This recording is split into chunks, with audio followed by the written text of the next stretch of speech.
ہم نے ووٹ بھی کاسٹ کیا. ہمارے ہر ایک ڈاکومنٹس یہاں کے بنے, آدھار کارڈ ہے, الیکشن کارڈ ہے, راشن کارڈ ہے, ہمارا ڈومیسائل ہے میری یہاں کی. اب میں یہاں سے کہاں جاؤں گا؟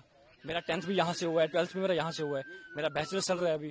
جی یہاں کا نہیں بنا ہوا ہمارا پاسپورٹ. ہم ایز اے پاکستانی نیشنلز وہاں سے پاسپورٹ اپلائی کر کے تھرو لیگل طریقے سے آئے تھے. ہم 2008 میں آئے تھے, 24/11/2008 میں راولپنڈی اسلام آباد. تو کیا بھیج رہے آپ کو کیا بتایا؟ دیکھیں کچھ نہیں کہہ سکتے. میرے اس ٹائم پہ جو میرا تھاٹ پروسیس بالکل کام نہیں کر رہا, میں ٹوٹلی بلینک ہو گیا ہوں. ابھی میں کرنٹلی میں پرسو کر رہا ہوں اپنا بیچلرس ان کمپیوٹر سائنس. میرا فائنل سیمسٹر چل رہا ہے, جون میں میرے ایگزامس تھے. تو میرے کچھ اور پلانس تھے کہ ایگزامس ختم کر کے میں جابس کے لیے انٹرویو کے لیے میں پریپیئر کر رہا تھا, لیکن اچانک سے جب سب چیز ہونا ٹھیک ہے, یہ بہت افیکٹ کرتی ہے.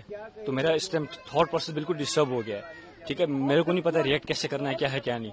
اب جو چیز وہاں پہ ہوئی, کس نے کری, کیا ہے کیا نہیں, وہ کس کا حق بنتا ہے؟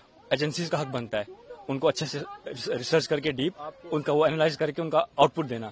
ہم تو اس میں کچھ نہیں کر سکتے نا. ہاں ہمیں رپورٹ کیا, ہمیں فون کیا تھا نیچے پولیس اسٹیشن اڑی سے, بولا کہ آپ آ جاؤ نیچے تھانے میں. تو ہم لوگ آگے سیدھا ہم لوگ وہاں جی یہاں کا نہیں بنا ہوا ہمارا پاسپورٹ. ہم ایز اے پاکستانی نیشنلز وہاں سے پاسپورٹ اپلائی کر کے تھرو لیگل طریقے سے آئے تھے.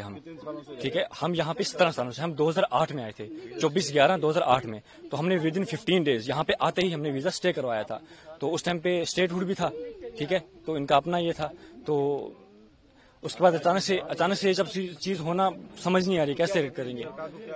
سرکار سے میں یہی اپیل کروں گا, دیکھو سب سے پہلے تو پریکٹیکلی ہو کے سوچا جائے. ٹھیک ہے, سب سے پہلے یہ سرکار سے میں اپیل کروں گا کہ آپ کچھ ٹائم کی مہلت دے دیں, کچھ حل نکالیں, کچھ ٹائم کی مہلت دے دیں. اب جو فیملیز یہاں پہ پچھلے 20-30 سالوں سے رہ رہی ہیں, ہم نے ووٹ بھی کاسٹ کیا, ہمارے ہر ایک ڈاکومنٹس یہاں کے بنے, آدھار کارڈ ہے, الیکشن کارڈ ہے, راشن کارڈ ہے, ہمارا ڈومیسائل ہے میری یہاں کی, باقی سارے ڈاکومنٹس میرے بنے. اب میں یہاں سے کہاں جاؤں گا؟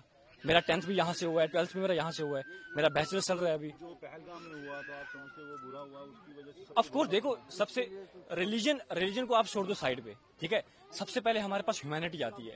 اٹ ڈزنٹ میٹر کہ آپ کس ریلیجن سے بلانگ کرتے ہو, سب سے پہلے اوپر انسانیت آتی ہے. ٹھیک ہے, تو اگر اس لحاظ سے دیکھا جائے تو it's a very shameful act, it's literally a very shameful act for all of us. ٹھیک ہے, تو اس کے لیے کوئی ورڈس نہیں ہے. آف کورس ہم سبھی کشمیری بھائی, ہم ہندوستانی بھائی سارے اس چیز کو, اس انسیڈنٹ کو ہم کنڈم کرتے ہیں, ہم اس کے بالکل خلاف ہیں. اب سرکار کو میں یہی دیکھو, سب سے پہلے تو سرکار کو میں یہ مانگ کرتا ہوں کہ جنہوں نے بھی یہ چیز کری, آپ ان کو اچھے سے دیکھیں, کھوجیں, اس کے بعد ان کے اگینسٹ پراپر ایکشن لیں. ہم آپ کے ساتھ کھڑے ہیں. دوسری چیز, میں ان فیملیز کے مادھیم سے یہاں سے یہ بولنا چاہوں گا کہ ہمیں مہلت دی جائے. ٹھیک ہے, پراپر ایک حل نکالا جائے. اب میری ایگزامپل لے لیں, میں کہاں جاؤں گا؟ As I told you, I have done my 10th and 12th as well from this side, right? So ابھی میں پرسو کر رہا ہوں بیچلرس. تو میں کہاں جاؤں گا؟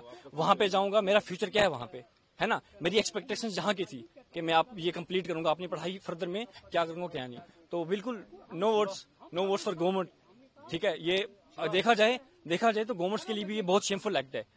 یہ ہمیں یہ نہیں کر سکتے نا ایکسپیکٹ گورنمنٹ سے, اتنی مچور گورنمنٹ ہو کے, اتنا ہر لحاظ سے انڈیا ہمارا کتنا گرو کر رہا ہے. ٹھیک ہے نا, تو انڈیا ہاں یہی وہ ہمیں واپس بلائیں. ٹھیک ہے, ہمیں ایک پراپر دے دیں, ہمیں گائیڈ کریں. فرسٹ آف آل تو ہمیں گائیڈ کریں. ٹھیک ہے, جو یہاں کے پراپر چینلس ہیں وہ ہمیں گائیڈ کریں اسکریچ سے لے کے اینڈ تک, کہ ٹھیک ہے آپ لوگ آئے, کیا ہے کیا نہیں, آپ کیا کرنا چاہتے ہیں, کیا ہے کیا نہیں, وہ ہمیں گائیڈ کریں گے. سو دیٹ کہ ہمارا تھاٹ پروسیس اور کھلے گا, ہمیں سمجھ آئے گی کہ کس چیز کو ہمیں کیسے دینا ہے نا. تو بس یہی تھا میرا. ٹھیک ہے, میں پھر ایٹ دا اینڈ میں پھر اپیل کرتا ہوں. دیکھیں دو چیزیں, سب سے پہلے جو اٹیک ہوا ہم اس کو کنڈم کرتے ہیں. As I told you, humanity first, اس کے بعد ریلیجن آتا ہے. دوسری چیز, اب میرا فیوچر کیا ہے, اسی طرح سے چلیں. ٹھیک ہے, مان لیا پریکٹیکل ہو کے سوچا جائے, اگر میں یہاں سے جاتا ہوں اپنی مدر کو لے کے, سسٹر کو لے کے. ٹھیک ہے, لیکن کچھ فیملیز ایسی ہیں جن کے, ابھی میں سن رہا تھا کہ 7 مہینے کا بچہ وہ یہیں ڈراپ کر کے گئی. اس ماں پہ کیا گزرے گی؟ 7 دن کا, سوری, نوری ویزا والوں کو واپس دینا شروع کیا جن کے بچے ہیں. جی بالکل. تو ان کے آپ خود بتائیں کہ ان کے ساتھ کیا ہوگا. ہاں چلے ٹھیک ہے, اگر آپ بھیج رہے ہیں تو آپ پھر پوری فیملیز کو, میرے فادر ہیں یہاں پہ, ہم ان کے بنا کیا کریں گے؟ ایک فیملی میں فادر ہیڈ ہوتا ہے نا, تو ہم فادر کے بنا کیا کریں گے وہاں پہ.